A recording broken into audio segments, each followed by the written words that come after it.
Question है number series का। यहाँ पर प्रश्न में नंबर सीरीज दी हुई है। हमें पता लगाना है कि नंबर सीरीज में प्रश्नवाचक चिन्ह के स्थान पर कौन सी संख्या आएगी। तो आइए सबसे पहले हम यहाँ पर पैटर्न पता लगाते हैं। तो सबसे पहले तो हम यहाँ पर डिफरेंस ही देख लेते हैं, क्योंकि अधिकतर प्रश्न तो डिफरेंस से ही हल हो जाते हैं।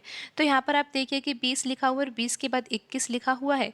तो यहाँ पर डिफरेंस कितने का है? 1 का है, यानी कि 21 में से अगर 20 घटाया जाएगा तो यहाँ पर 1 आ जाएगा। फिर आगे देखिए कि 21 के बाद 25 लिखा हुआ है, तो 25 में से 21 घटाया जाएगा तो यहाँ पर 4 आ जाएगा। फिर यहाँ पर आप देखिए कि 25 के बाद 34 लिखा हुआ है। 34 में से अगर 25 घटाया जाता है तो यहाँ पर डिफरेंस कितना आएगा? 9 का आएगा। अगर आप यहाँ पर 50 में से 34 घटाते हो तो यहाँ पर अंतर कितना आएगा? 16 का आएगा। अब आपको यहाँ पर पता लगाना है कि अंतर कितने का होगा। अगर अंतर पता चल जाता है तो यहाँ पर संख्या भी पता चल जाएगी। तो आइए अब हम यहाँ पर जो ये अंतर निकाला है ना, यहाँ पर देखते हैं कि इन संख्याओं में क्या संबंध है। बिल्कुल आसान संबंध है। आप देख सकते हो कि ये सभी संख्याएं कैसी है? वर्ग संख्याएं हैं।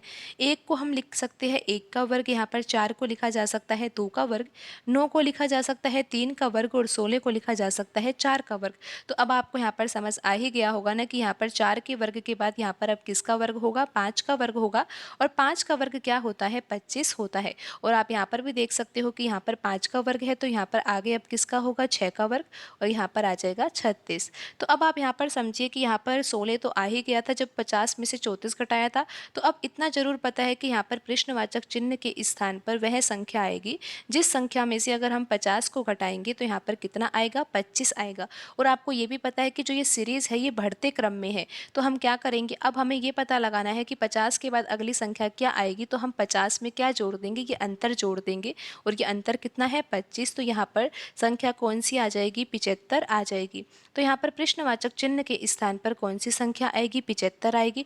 और अब आप आगे भी देख सकते हो कि हमको पता है कि आगे डिफरेंस कितना है? 36 का है। 36 का डिफरेंस किस किस के बीच में है? यहाँ पर जो ये 75 आया है और ये जो अगली संख्या 111 लिखी हुई है, इन्हीं दोनों संख्याओं के बीच में जो अंतर है वो कितना है? 36 है।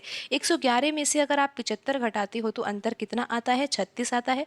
तो यहाँ पर जो ये संख्या आई है 75, ये बिल्कुल सही है। और यहाँ पर आप देख ही सकते हो कि कौन से ऑप्शन में आंसर लिखा हुआ है। यहाँ पर ऑप्शन डी सही होगा।